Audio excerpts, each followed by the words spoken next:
Hello, it's Monday, April 13th at 12 p.m. Eastern Time, and we are recording a special webinar on how the college admissions process has been impacted by COVID-19.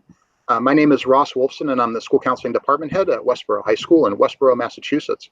Last week, we collected over 90 questions from students and families in the Westborough community, and they've all been shared with our panel of admissions officers and administrators today who are taking time out of their busy schedules to join us to answer your questions. Our hope is that this video gives you timely and valuable information on this important process and also provides you with some much needed relief from stress or anxiety that you may be feeling by hearing directly from some of the people who may be reading your applications this fall. And now I'd like to introduce our panel, most of whom have been to Westborough High School for visits in the past, and some have been at our college fair in the past as well and are very familiar with Westborough High School. So in alphabetical order, we have Nicole Sabelli, Director of Admissions at Bloomfield College. Hi, everyone. Thanks for joining us, Nicole.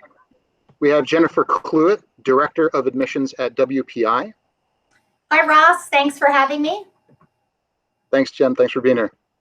We have Jeff Gallant, Associate Director of Undergraduate Admissions at Boston College. Hi, everyone. Good afternoon. Hi, Jeff.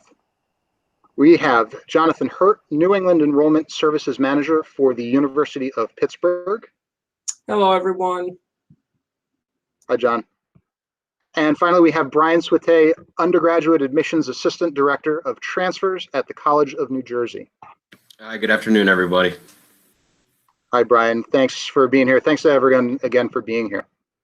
So as I mentioned, we have over 90 questions that were submitted, and many of them were very similar.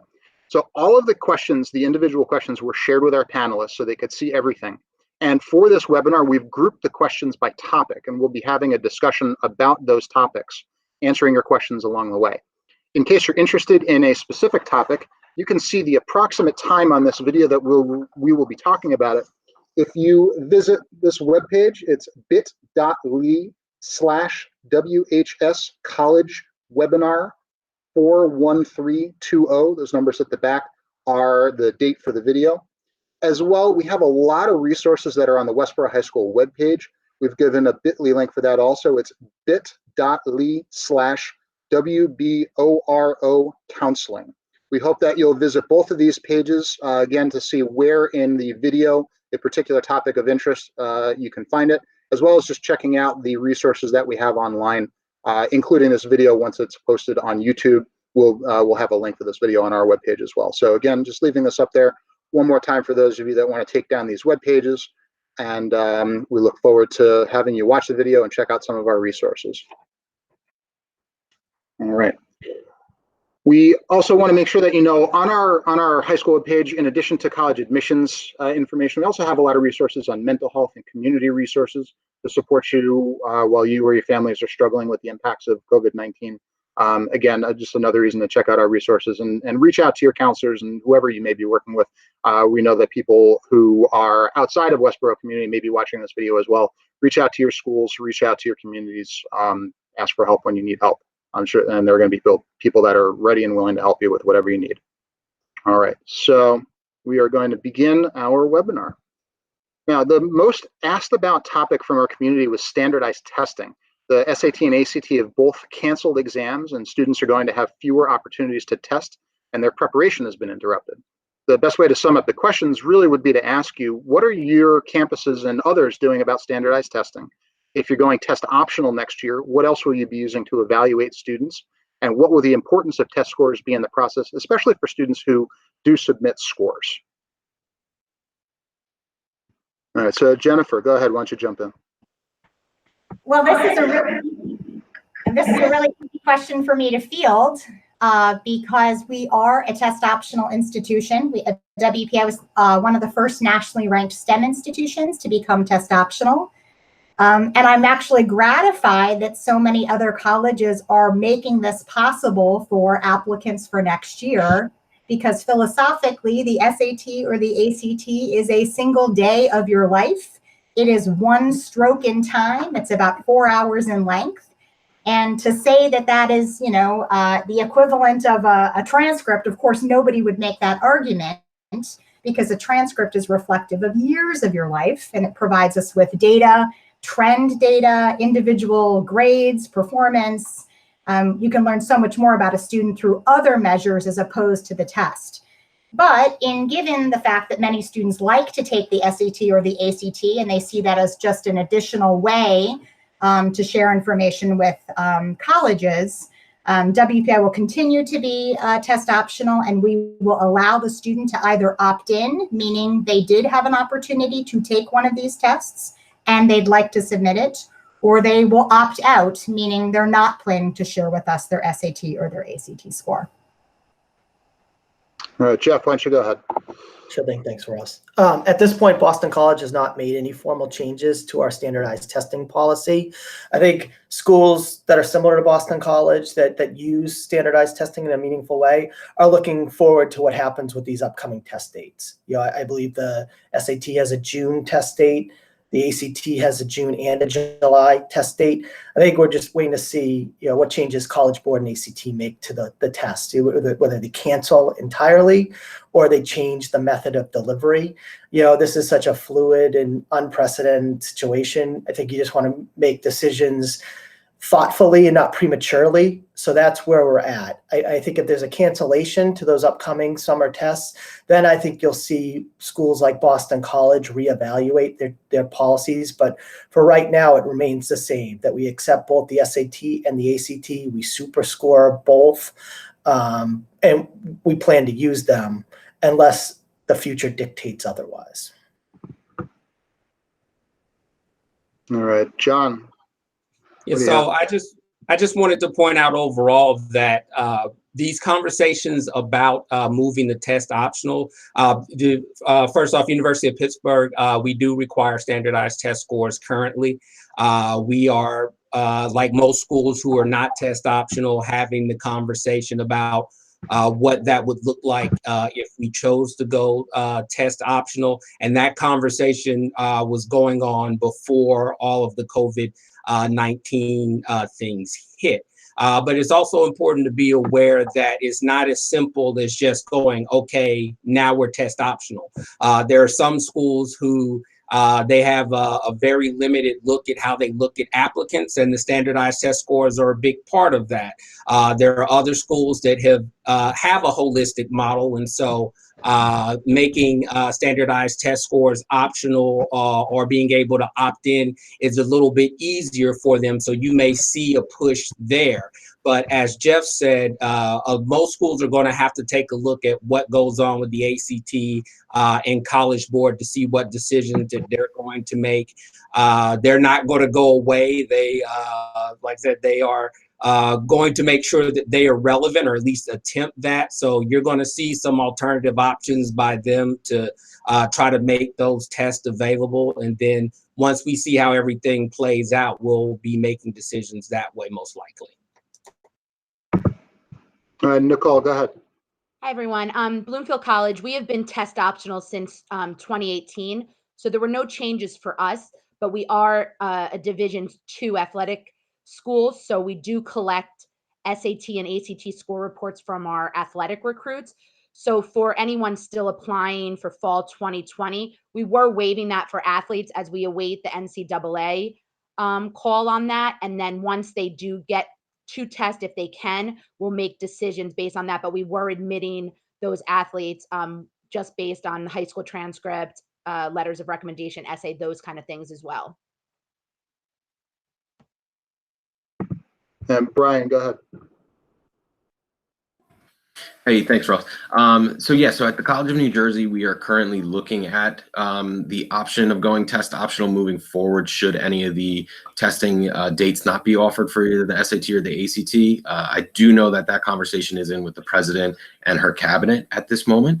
But like a couple other people on the panel here have said, we have not made an official decision. TCNJ is still a full test school, so you need to submit your test scores. Unless you're applying for the arts or music, you could submit your portfolio in lieu of your test scores. So that would be the only two major areas that are test optional. But at this moment, it is still being reviewed and kind of thought through about policy changes for a test optional change at this point. But we are still officially accepting SAT or ACT scores at this moment. And John, yeah. And just one more thing about test optional, because there's test optional for admission And then there are some schools that are test optional, but you still need to submit scores for scholarships, or you still may need to submit scores for specific programs. So that's another evaluation process that has to take place with schools that are making adjustments within that. So as schools move towards test optional, just make sure to check and see what they require for scholarships for specific programs. There are more and more schools that are going test optional for both admission and merit scholarships, but you as a parent and a student need to make sure that you check and are aware of what those requirements are. Brian, yep. I think Jeffrey said it earlier about how everything is a fluid motion at this point. I would kind of anticipate that a lot of the answers that we are all going to give today are check back with us at a later date. But at this point, you know, Jonathan even said it, what changes happen today might be irrelevant in the next week, 2 weeks, a month, month and a half, or maybe even 24 hours. So we are all working through this together, and the best way to find out the answers will be posted on all of our websites respectively, or emailing or calling our offices respectively as well too. We will happily give you all the information that we have up front, but please know that we are going through this process as much as you are, and that our policy will be changing as we get more information about what's going on in the world. Yeah, thank you for that, Brian. And that's exactly the part of the reason why I said right at the beginning of this video, it is Monday, April 13th at noon Eastern, because that's the information that we're working with right now. So keep that in mind. Check with individual schools, and it sounds like, you know, the schools, you know, everyone here is really good representation of the admissions landscape in general, where some schools have made changes, some schools have been test optional for a long time, others haven't made any decisions yet. Just keep that in mind as you're going through, and things are continuing to change. All right, so we're going to move on to our next topic, which is about high school grades and high school transcripts, and those often have the biggest impact in admissions decisions. As of today, our school, Westborough High School, and really all of the high schools in Massachusetts have closed and transitioned to a virtual remote learning structure that we're going to be using until at least May 4th, so another 3 weeks at least after this week. Our plan is to add language on our school profile and on our transcripts so that colleges understand how our grading system was impacted by COVID-19. What are you as admissions officers going to do with that information? Essentially, how are you going to be looking at students' grades and GPAs that may have been different if we had continued the typical school year at our building? And I also want to ask in particular about students who may have lost the chance to significantly improve their grades after a difficult first semester this year. So Jennifer, go ahead. Well, I think I'll start by saying that the situation with reviewing applications next year is going to require, I think, some grace on all of our parts, because we are all experiencing this together. There's a lot of unknowns, as we just talked about with the previous question, but I think it bears repeating that colleges are using their holistic model anyway. So regardless of whether or not we had had this pandemic, all colleges are reviewing applicants through the context of their own lived experiences. And the transcript is one very important thing. And it's important to remind families that we see all sorts of different transcripts. We review narrative transcripts. We reviewed competency-based transcripts. We have some transcripts that have a numeric scale. We have 12-point scale, 4-point scale, 15-point scale. Other transcripts have a traditional letter scale. So we're used to dealing with the variety. And if this is just one additional wrinkle that we're going to need to navigate, I feel confident that admissions professionals are going to be able to do that. They're going to be able to remember that we all lived through this together.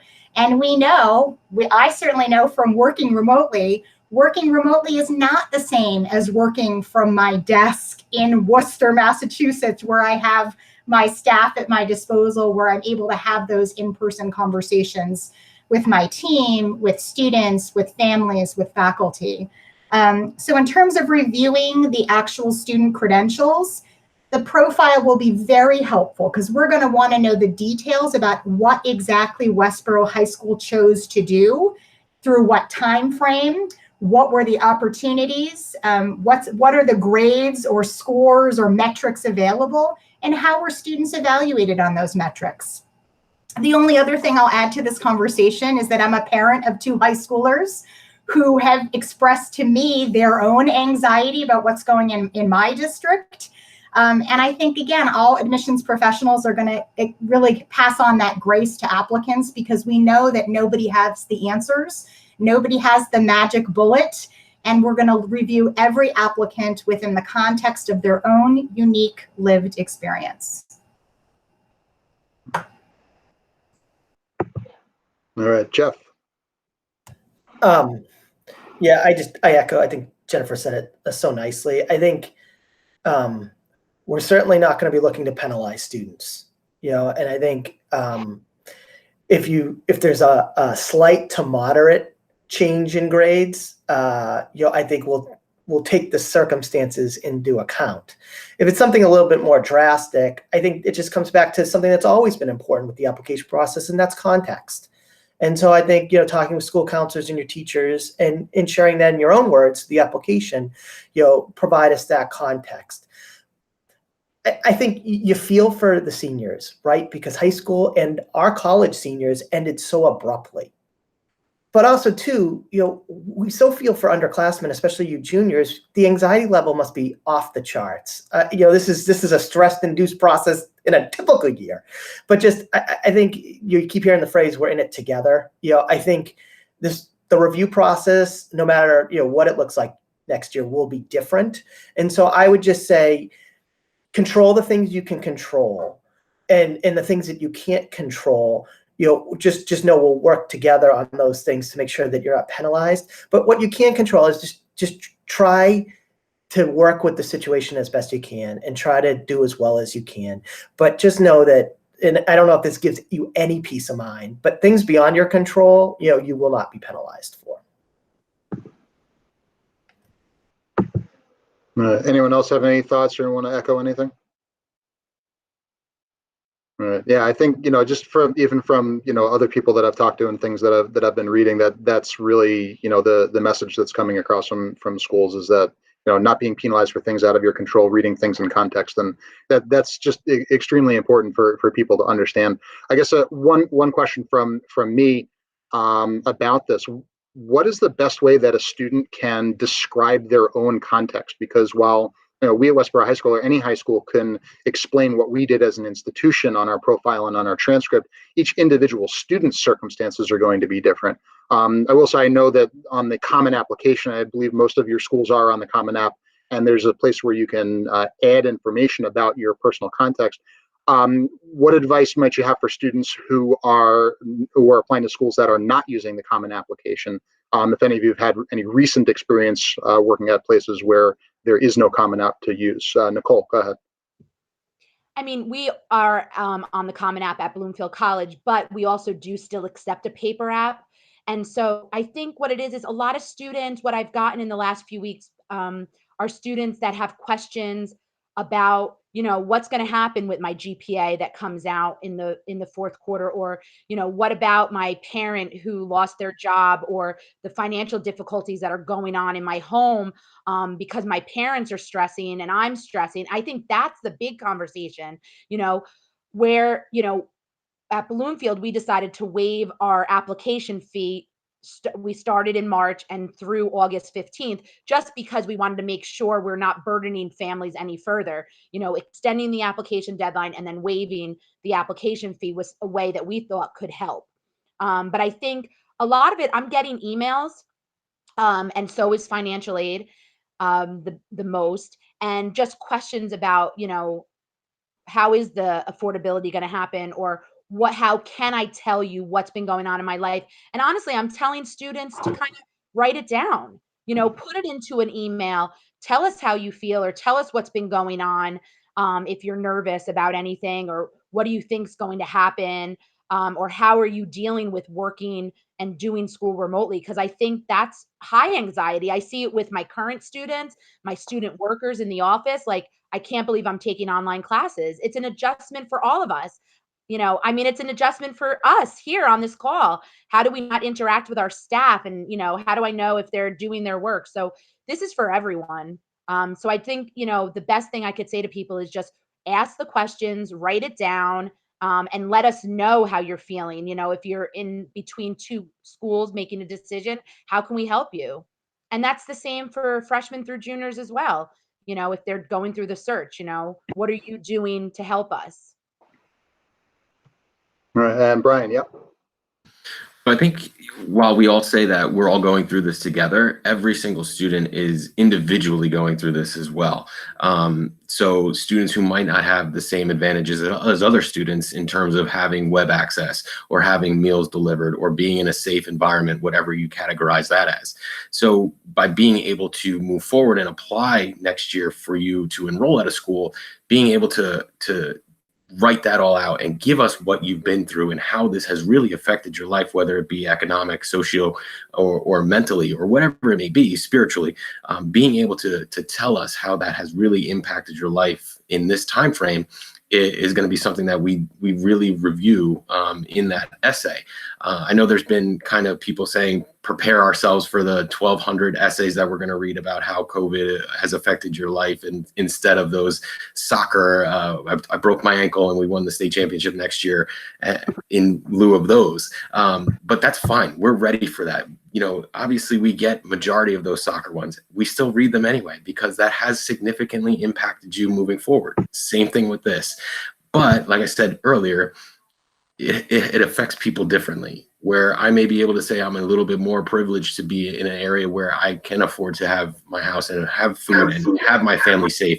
Other people might not have that advantage. Other people might have parents working in the hospitals and not sure if they're healthy and safe at all times, or if they're even getting a meal to eat. So how have those really affected you personally and mentally? We're interested to hear those and how we can help move forward with your application, or even give you more resources on how to attend our campus, or what you can have if you're enrolled here, or something along those lines. So we're here, we're open ears for all of you, and we're interested in hearing your stories and how we can help you.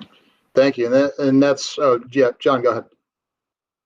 And along with that, this is the thing that drives families crazy, but still true. Every school's application process is different. Even with the common application, we went to the common application for the first time this year. And with the common application, we still only receive the short answer responses. We don't receive the general common application essay. So reaching out to your schools and knowing what they receive specifically, and if there are things in the application or there are questions that you really don't feel you can answer to convey the situation that you're really going through, reach out and see what the alternatives are, whether it be through a letter of recommendation or be through a separate email or a separate statement. As Brian said, we want to know what's going on with you. And if you feel as though the complete application that you see isn't really allowing you to do that, reach out to us and we'll give you the means to let us know what your situation is so we can best support you and review your application completely. All right, thank you, John. And yeah, all this really kind of leads very well into the next topic, where you know, a lot of students have lost the opportunities to participate in certain things that are meaningful activities, or they have lost jobs or never started working at a position where they had just gotten a job. Their abilities to participate in general have been impacted by their physical and their social emotional health, as we've just been talking about, you know, in addition to the personal circumstances of their family in countless ways. You know, kind of talked about this a little bit more, but if there are any thoughts in particular about how these impacted resumes are going to be evaluated when you're reviewing applications, and what advice do you have for students who are unable to do the things that they were planning on doing right now? Yep, Brian, go ahead. I would still say to still list those activities as you were going to participate in them, even if they've been canceled or postponed or what have you, because we're still interested to see what you were doing or what you were planning on doing, and then how you will continue that trend or that impact on our campus. So continuing to list those activities that you were planning to do, and even the ones that you weren't planning to do or weren't planning to list, I should say. You know, there's times where I read the application and the resume says that they're They don't have a lot of student activity involvement, but what they are doing is babysitting brothers and sisters or other relatives, or helping out because mom and dad are at work and they come home and they make dinner. Those count too. So whatever it is you're doing, even if you're just walking the dog, place something on there. That way we're able to see that you're doing something in your community or in your circle or in your family life that you're helping with, because you might not have the ability to go out and be, the president of XYZ club, but you're helping contribute to your home life. So listing those things will continue to be reviewed. All right, John, and then Nicole. For us, at the University of Pittsburgh, we don't request resumes or activity lists. We always wanted students to dig deeper into their individual experiences and kind of give us what they learned or how they developed within those situations. And those situations aren't always a school activity or a part-time job.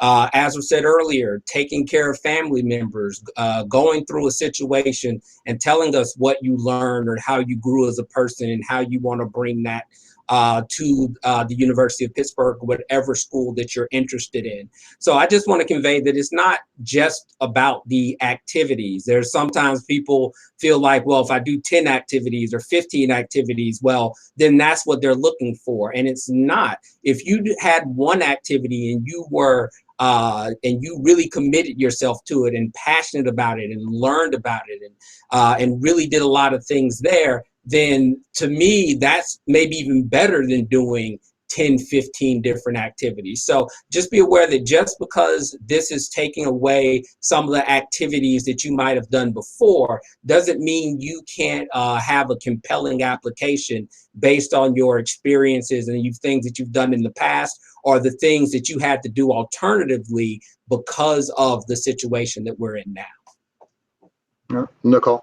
And I'll just add, I think also, what are you doing now while you're home? We're hearing so many stories of students and schools, making homemade face masks or taking collections and cooking food to deliver to our first responders and essential workers. And, what other projects maybe you're doing with your class or, your teachers that have decided, why don't we do something for the good of the community? I think that would be something that I'd like to hear. What are you standing out and doing? There's just so much, even if it's, posting TikTok videos to make people feel better or YouTube tutorials.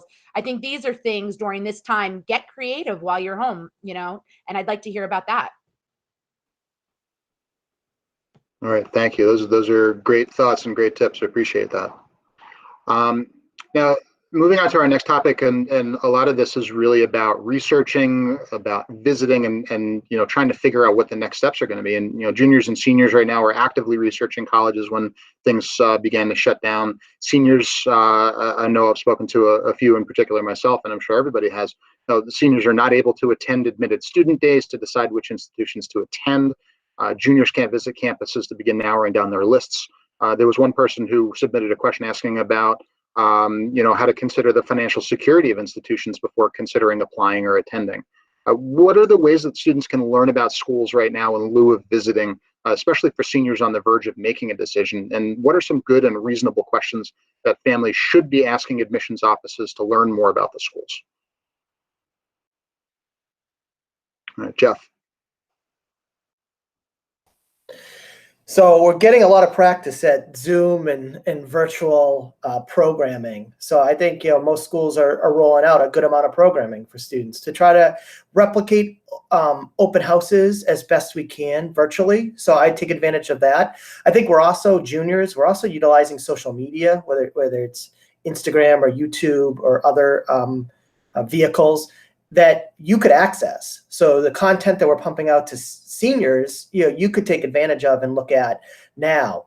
I'll share the link to Ross at the end. I think a lot of schools are coming up with COVID-19 frequently asked question pages to get some of the answers to this information. We've created one. It's going to be updated constantly. I'll certainly share the link. It's linked to from the main admissions page. So, as we talked about before, this is so fluid. I think just continuing to check school web pages at the schools you're interested in would be a good spot, because I think we're going to be updating landing pages pretty often. But I think we've been doing panels all over the country for alumni. We featured alumni, we featured current students virtually. I think now we're going to pivot pretty soon and start to utilize some of the knowledge we learned about interacting with seniors, and we're going to apply that to juniors. And I think depending on how long this goes, we're going to really look to replicate the information session experience virtually and offer that virtually, and look at ways that we might be able to replicate the campus tour as well.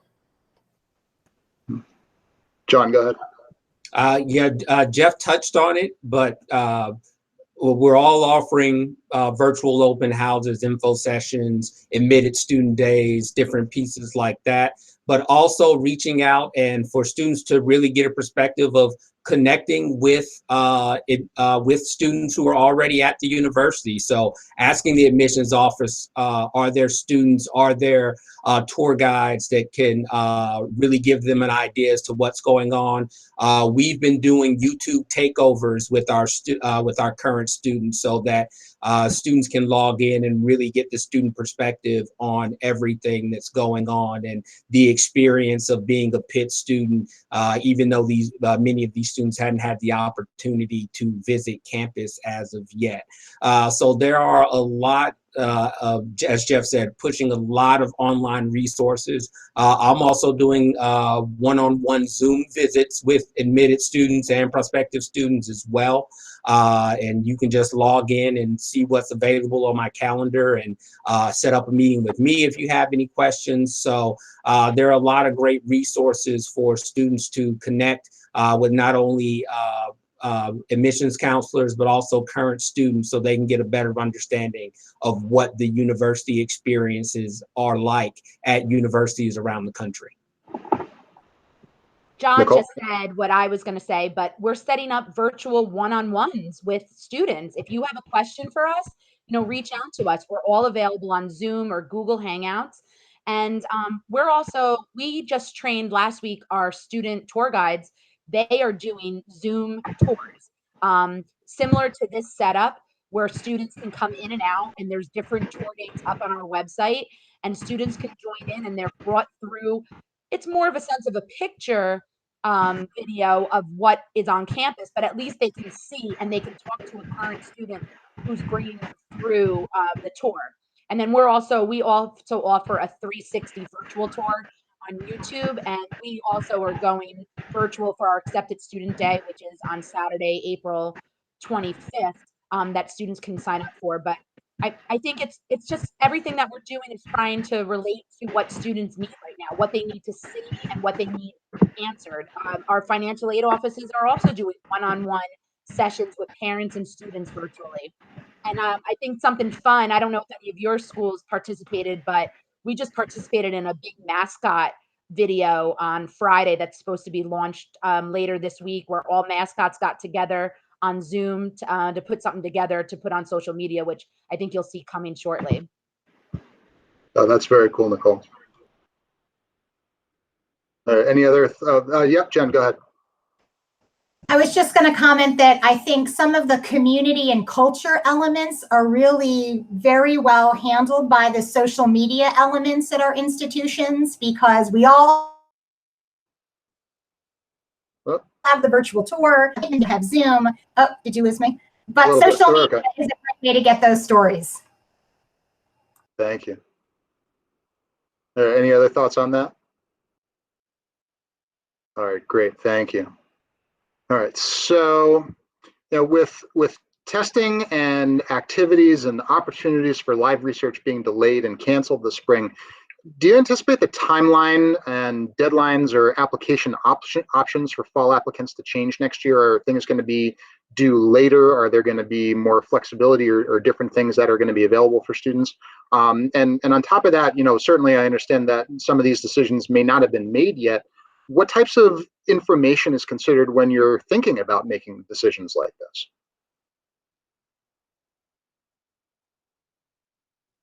Nicole, go ahead. I think that's one of those questions that it's changing on a daily, weekly, and monthly basis. So right now we've been looking at fall 2020, and we're not a May 1st school. So, we do always accept applications through the summer anyway. But now, for spring, usually we kind of say, January admission, December 15th, but, are we pushing that back? And then I think as we get closer to the summer, there is going to be conversation. The Common App update just opened for colleges, and usually that's launched on August 1st. So, we're kind of waiting for, is Common App going to push things back? Or I think for the Common App, I really think that they're going to try to still launch for August 1st, but then it's going to be a question of, will colleges keep their application open longer so that students have more of a time to readjust?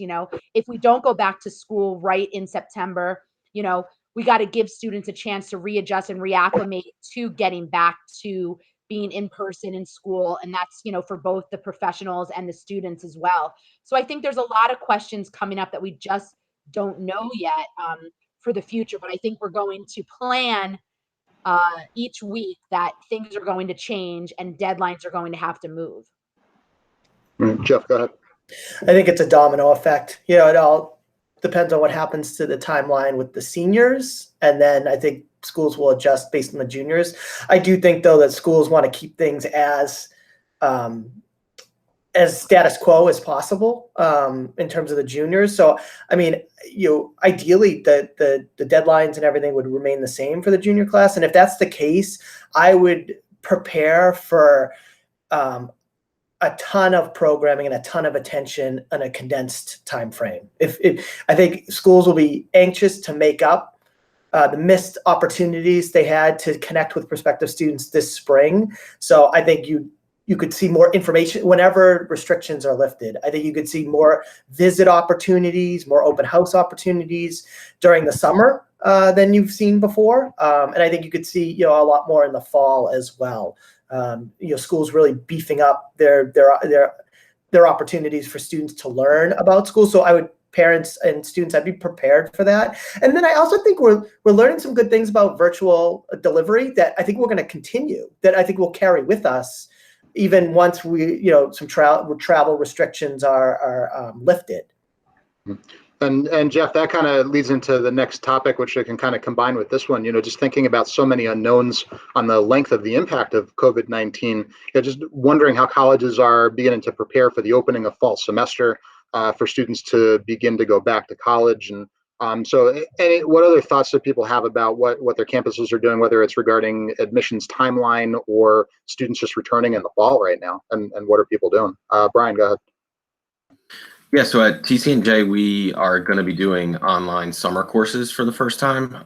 So students are going to be able to see on our course catalog which courses are going to be offered online and which ones will not be online, unfortunately.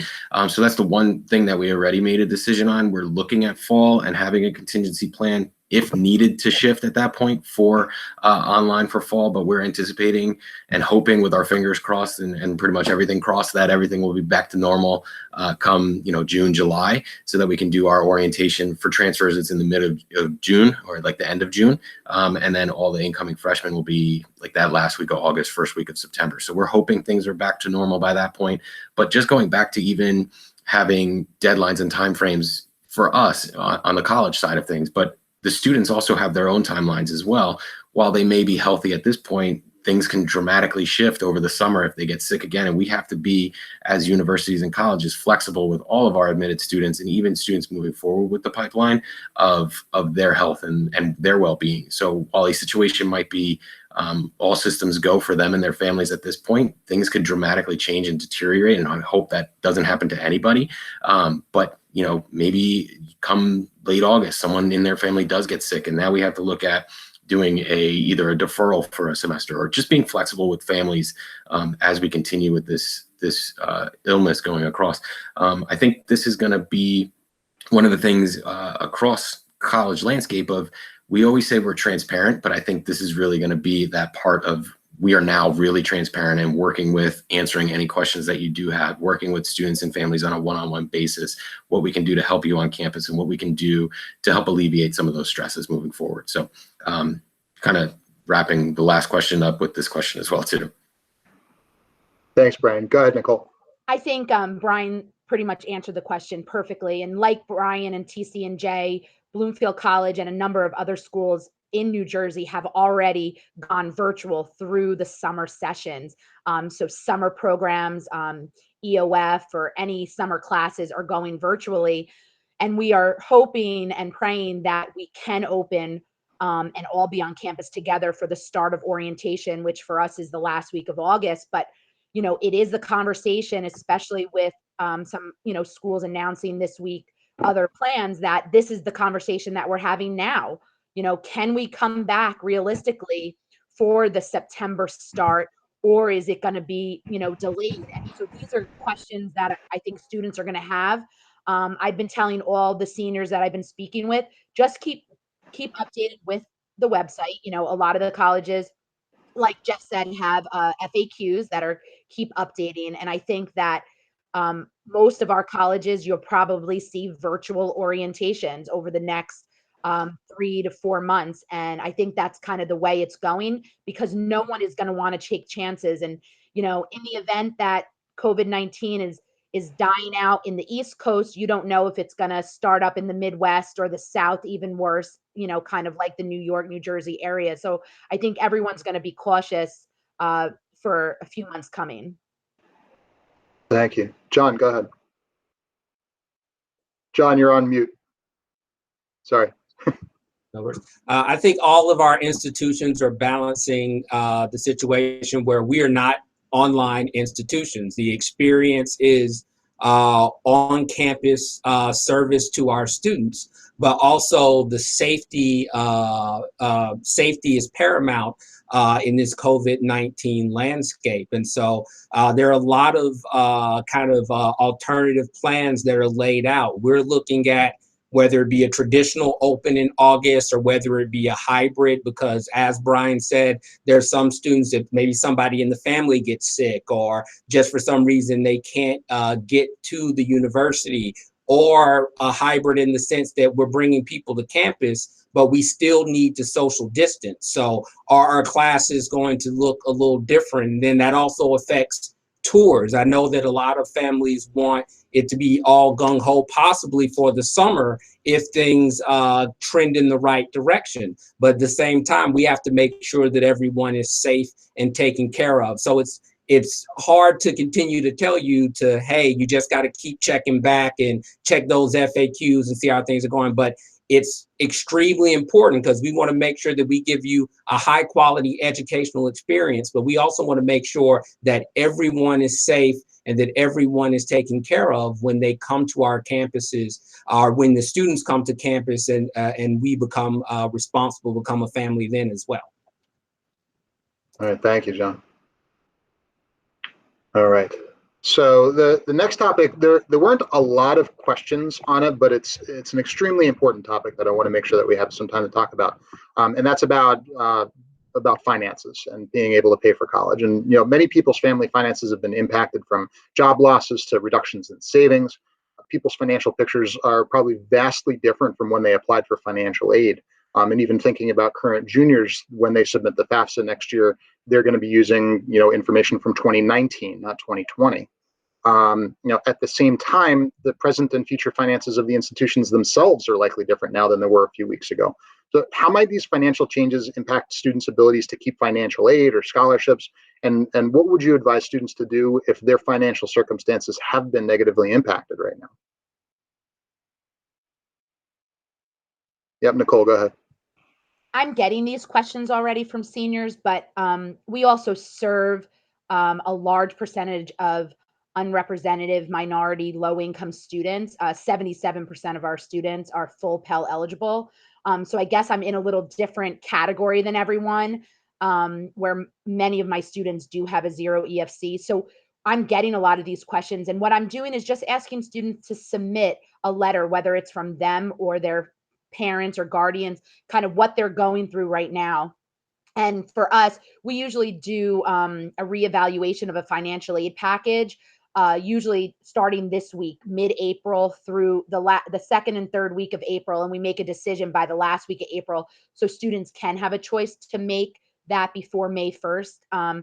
But we've asked students, would you share other financial aid packages with us? can you talk to us about what your family's going through and how we can help you? What could be a realistic monthly, expense for you and your family if you have an idea of what that is right now? In addition, for what we did, we eliminated the deposit if you decided to commute to the college. So that went from $150 to $0.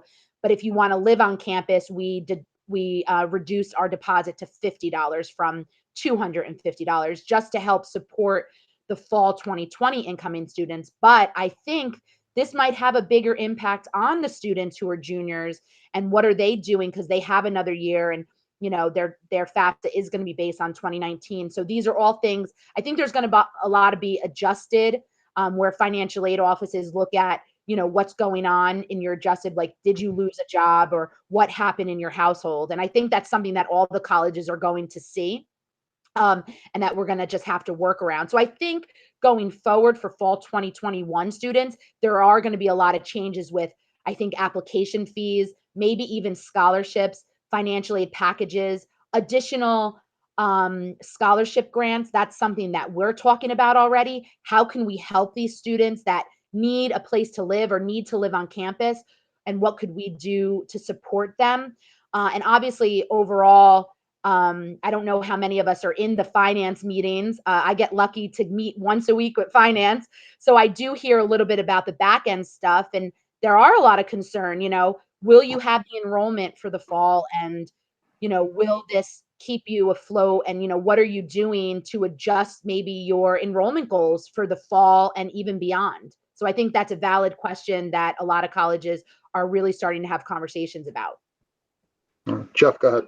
Yeah, sure, Russ. I mean, I just think, in all honesty, there's a lot of uncertainty here. I think, even the most financially sound, well-positioned universities took a hit with having to refund room and board for the seniors and the students this year. I would just say, I think, and I'm sure my colleagues on this panel will agree, our colleagues in financial aid are doing incredible work right now, just especially for a school like BC that does primarily need-based aid, trying to meet families where they are. But it may significantly influence college decisions in ways that families didn't anticipate, both this year and next year. Families that might have felt, based on their projected income moving forward, that they could afford X school. That might change, honestly. And I think I think certainly we'll try to communicate as best we can. I think the net price calculator is an important tool for junior families to use this fall. I imagine there's going to be more content and programming devoted to financial aid and answering questions moving forward. But I think it's going to be a variable that that families have to consider in ways that they may not have thought they had to consider a year ago, 18 months ago, and that families from all different kinds of means. Jeff, can I just ask you one quick follow-up? You mentioned the net price calculator. For those people that are watching this that are not as familiar with it, could you just very briefly describe what that is and how a student can use it? Sure. It should be on every school's website, and my colleagues can add on to this. It's federally mandated. I will just say, we learned a lot about the net price calculator this year because we introduced early decision for the first time. And so some families used that tool to decide whether or not they wanted to apply early decision to Boston College. And for the vast majority of families, it worked. But there are some nuances that the CSS profile might get into that isn't always reflected on the net price calculator. So I would just say it's not a set in stone calculated amount. That isn't necessarily the amount you're going to get, but it is a good projection to give you a sense of what the school might cost. I think, we'll have to see what schools decide to do in addition to the net price calculator to help students and families predict affordability. But that is one current tool available that might be useful to you. Great. Thank you, Jeff. Yeah, the net price calculators really are a fantastic tool, and we encourage our students to use it, and really anybody as a good tool for affordability. Brian, go ahead. Yeah, so I think the other kind of silver lining in all of this, lockdown and stay at home orders that we have is the ability to sit and talk with your family members on what you're looking at financially, right? a lot of families will meet with me and say, you know, I never knew that the school was this expensive. When did that happen? And I always joke around and say, oh, it changed overnight. So that's what happened. But to be able to sit at home and have dinner with your family and be able to have those uncomfortable financial conversations at this point will only set you up for the more celebratory conversations moving forward. It's a tough time to chat, you know, with family members about what your financial circumstances is looking like at this point in dealing with a variety of uncertainties. But being able to have those conversations, students with parents, parents with students, students with guardians, whoever their family members are that are looking at, you know, affording or helping foot the bill for the college next year, you know, figuring out where you stand within that process. A good friend of mine, Jeremy Tiers, told me, you know, having those conversations of what bucket families are in. So where do you fall within that financial situation? Are you looking at possibly going out of state? And if you are you planning on airfare or coming home? And how often are you coming home? Is it just Thanksgiving break? Is it Thanksgiving and Christmas? How many times a year are you planning to buy a plane ticket or gas or what have you? But being able to have those conversations now around the dinner table will be invaluable moving forward. Thank you, Brian. Go ahead, John. I just wanted to mention some other things that the schools will be looking at that parents should be aware of and families should be aware of, so as to what the federal financial aid is going to look like next year, because that may be impacted based on everything that's going on. And also, we're going to be looking out for these 2021 students coming in, but we also have to look out for our current students as well. We have an emergency fund right now set up so our current students, like I said, if they're needing support, if they're greatly being impacted by the pandemic, then we can provide support to them. So there's a number of things that schools are going to have to look at that we're not sure what it's going to look like at the moment, that we'll have a better understanding in the future of. So just be aware, if we don't have an answer for you right now, that's just because there's some things that we don't have the information yet, but when we get it, we're going to be making adjustments to make sure that our schools are viable options for students.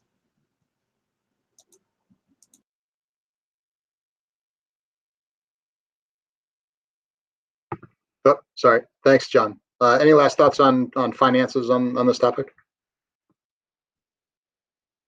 All right, thank you.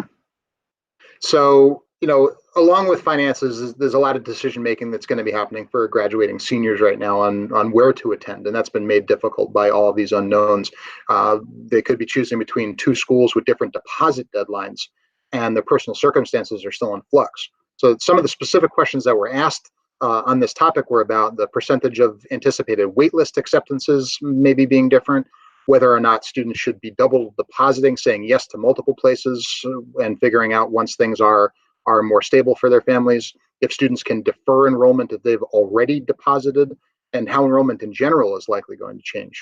What can you advise these students who are about to make some big decisions on the next year, on their life and beyond?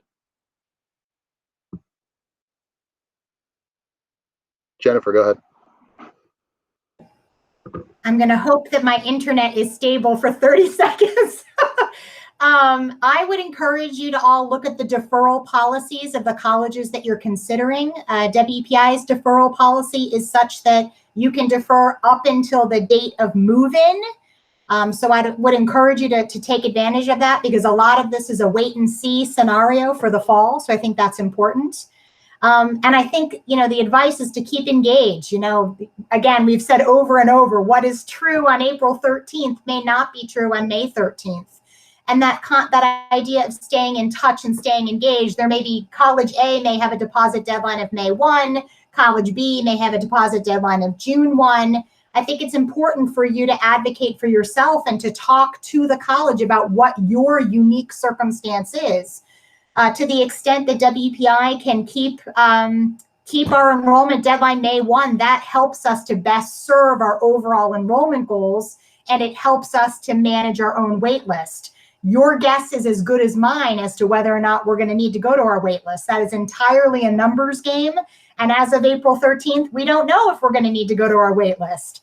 But again, given all of the fluctuation, I think most colleges are expecting that their summer melt, or the number of students who don't make it to move-in day, is going to be higher. Certainly, there are going to be challenges for those of us that have international student enrollment. There are some significant challenges in those students getting their visa appointments overseas so that they can actually get here. So I do think there's quite a few challenges, which I think will make waitlist activity pretty volatile this summer. Yep, Jeff, go ahead.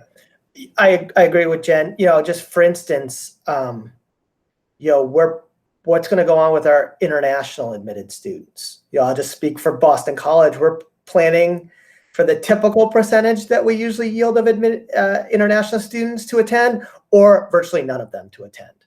And if that happens, then that would trigger significantly more waitlist activity. But I think we're all bracing for a good deal of waitlist activity this year.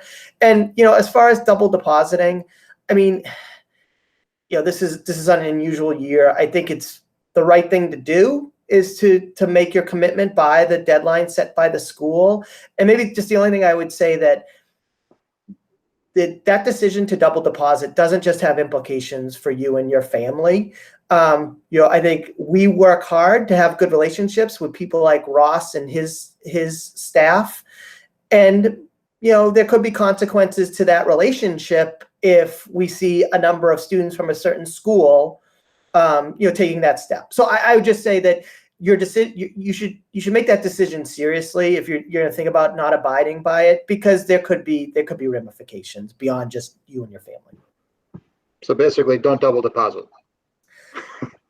Ideally, that would be that would be what we want. I do think it is tough this year with different deposit deadlines, but we would ask that you abide by the stated policy, because I mean, in all honesty, the vast majority of students will. John, go ahead. Just talking about the May 1st and the June 1st deadlines and dealing with that.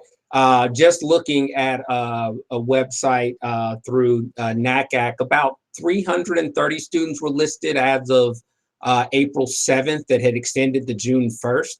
So that's a lot, but when you look at it relative to the landscape of the rest of higher education, where there's about 4,300 schools, that's less than 10%. So the deadline is still for most schools May 1st, but most of those schools are going to be receptive to your specific situation.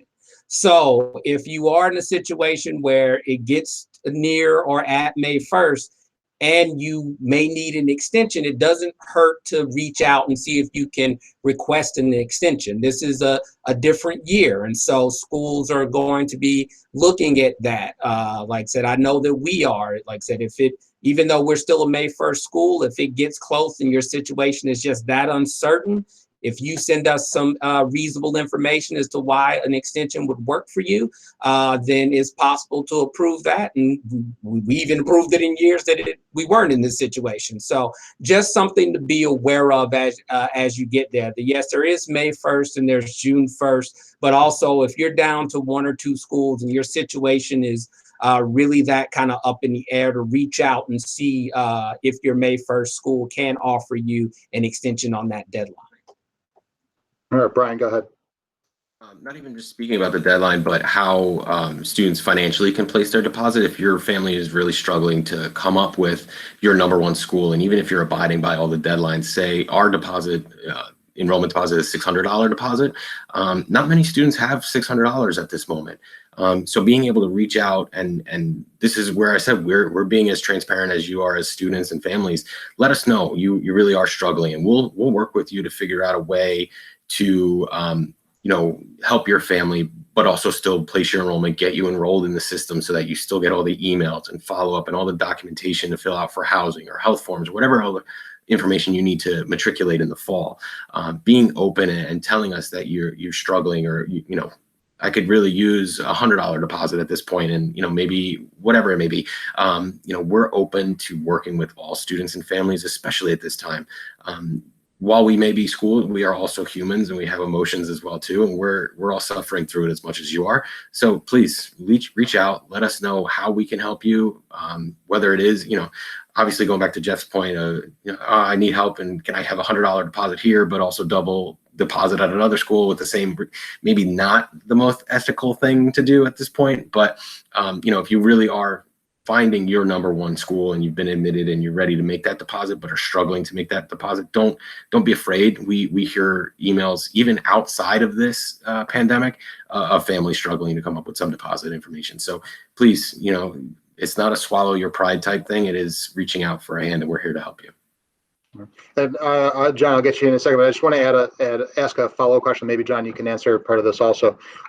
Where students may be depositing at a particular school and then on May 10th find out that they get off the wait list at a school that they would rather attend, what does that look like? I imagine students might be thinking, well, I already committed to one student and now, or to one school, and now I've gotten into this other one. What do I do with that? So I know that's a question that comes up, individually for students every year, and this year potentially more, even more so. So John, if you want to go ahead with how what you were going to say just before, and if you have any thoughts on that as well. Well, addressing that particular question, why we would love for you to stay with us if you made that deposit to us, but then you've gotten off the wait list. The deposit's not binding. We do expect some level of melt within that. And actually, with the June 1st versus May 1st, now you may have, like I said, you may have been on a wait list waiting for a June 1st. And then you got off the wait list in between May 1st before the other school's June 1st deadline. So with that, I just think that that's a traditional thing that we see within that of coming off of another school's wait list, because I know that our wait list, we take students off from May to June for hours. So I just see that as common. Maybe somebody else will have a better point for that. I was wanting to circle back to what Jennifer said about deferments and knowing your school's deferment policy, and also knowing that I know we are looking at adjusting. So if that, usually a deferment is 1 year, but if whatever reason you just need to defer to spring, this go round, that we're looking to make adjustments to make sure that if you want to come to our university, you've been accepted, everything's set up, but it's just an issue of that time frame, that we have things set up and in place that we can make sure that you're able to attend. All right, thank you. All right, so just to kind of come back around to other things that maybe your campuses are doing to support students, or other things that you've heard about at other campuses. What are you doing right now to support students, whether they're on your campus or setting things up over the summer? What can students expect? Yep, John, go ahead. And so I mentioned it earlier, but for current students, we have the emergency fund. So if students are facing financial difficulties, for current students, that they can reach out and see if there are ways that we can provide support there. As we get closer to May 1st, for students whose financial situation, parents may have lost jobs, or things have financially have drastically changed, we're encouraged them again closer to May 1st to start writing in the financial aid about special circumstances. So possibly we can redo packages, definitely going virtual with all of the admitted student days and everything we've done. But we actually went to an online system for summer orientation last year. So we're already doing that, where all of summer orientation is going to be online. You select classes virtually with an advisor, so that you don't have to worry about the safety issue of travel and everything that goes along with that particular piece. I just mentioned the deferment piece, to trying to see if students maybe need to just defer till spring, depending on how things are laid out. We are looking at the various models of either all virtual, business as usual, or virtual students on campus hybrid. So just kind of laying everything out to make sure that students and families have as many options, both financially, regarding their safety, but still getting as high a quality education as you would expect from an institution like ours. Great, thank you.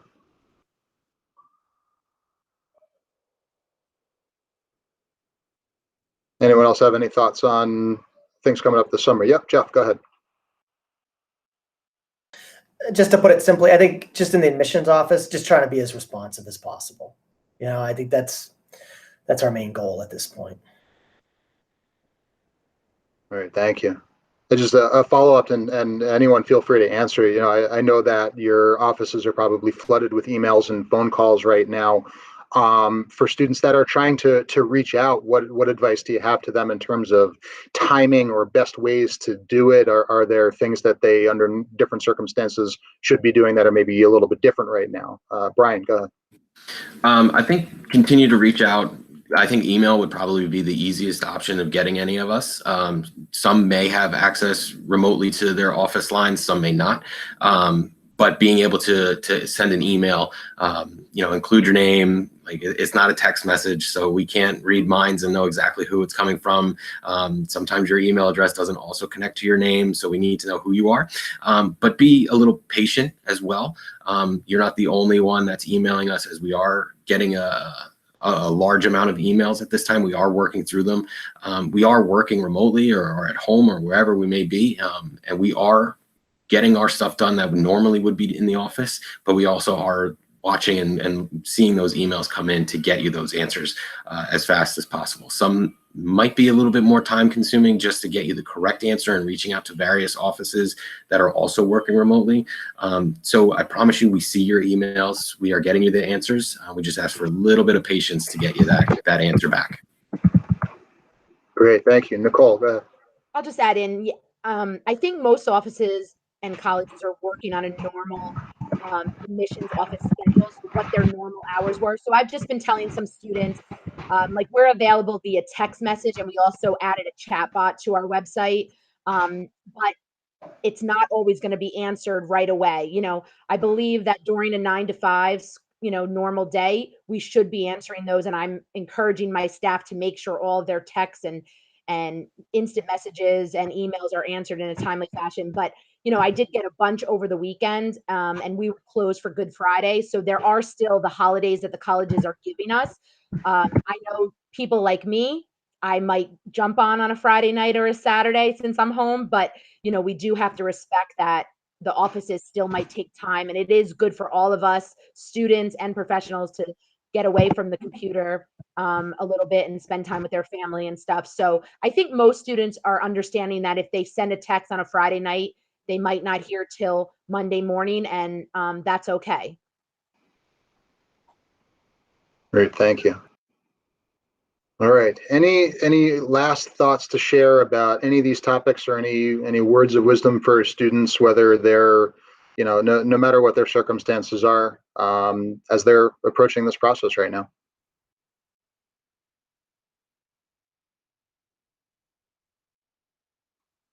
Yep, Brian, go ahead. I think it really comes down to making sure that you can control what you can control, and things that you can't control, obviously you can't. So staying as best you can with that mental, positivity, and making sure that anything that you can control, whether it be watching your family members while mom and dad are out working, or taking care of, if you're the one that goes out and you volunteer as tribute to be the grocery picker upper or whatever it may be, just making sure that you're controlling what you can control. Obviously, in going through this, none of us have the right answers. We're not doctors. We don't know when this is going to end. We don't know how long this is going to last, but you can only protect yourself in this. And I promise you, we really look forward to reading all your essays on how this has impacted your life. I know we kind of say it with a little bit of a smile and kind of sarcasm, but we really do. The essay really provides a nice glimmer of what you are doing and who you are and your personality. And I can't wait to read those. And, going back to even deferring or double depositing, if you do end up leaving our school and going somewhere else, email me. I'm here to help you transfer as well too. So if your change of mind doesn't work out as well as you thought it was going to be, we're always here to support you. It's never see you later. It's always we'll see you soon type thing. So don't ever forget, even if you reach out and say, hey, this was great, thank you so much for your offer of acceptance. I did place my deposit, but I got pulled off the wait list at University of Pittsburgh, or any of these great schools on this panel, or any other good schools. You're not burning a bridge with us. We're not taking it personally. You can always reach out to us. We're here to help you regardless of what moves you make moving forward. Thank you, Jeff.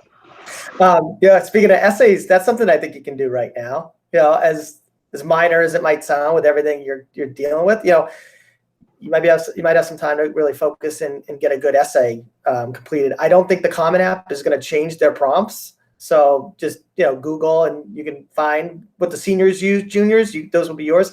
I doubt many schools, if any, are going to change their supplemental essay questions with everything going on this year. So I think what appears on schools' websites as far as supplemental questions, juniors, will be your questions. Maybe that's one huge part of this application process that you can get under your belt now while you have some time. I also think about how life will look like once we start returning to normal. Will it be kind of a slow rollout, and will there still be travel restrictions for a while? And I think one of the great things about living in Westborough and living in New England is I think we have virtually every type of school represented in New England.